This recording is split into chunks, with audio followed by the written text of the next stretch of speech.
কুমারখালীতে ঘাস কাটা মেশিনে বিদ্যুৎ স্পৃষ্ট হয়ে এক নারীর মৃত্যু। কুষ্টিয়া কুমারখালী প্রতিনিধির পাঠানো প্রতিবেদনে দেখুন বিস্তারিত। কুষ্টিয়ার কুমারখালীতে বৈদ্যুতিক চাফ কাটার মেশিনে ঘাস কাটতে গিয়ে বিদ্যুৎ স্পৃষ্টে এক নারীর মৃত্যু হয়েছে।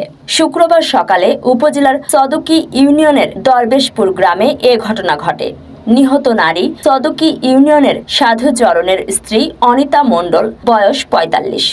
নিহতের মেয়ে বৃষ্টি জানান, শুক্রবার সকালে গরুর খাবারের জন্য তার মা বৈদ্যুতিক চাফ কাটার মেশিনে ঘাস কাটতে গিয়ে বিদ্যুৎ স্পৃষ্ট হন। এ সময় তিনি চিৎকার করলে আশেপাশের লোকজন ঘটনাস্থলে পৌঁছে তার মাকে উদ্ধার করে কুমারখালী উপজেলার স্বাস্থ্য কমপ্লেক্সে নিয়ে গেলে কর্তব্যরত চিকিৎসক তাকে মৃত ঘোষণা করেন।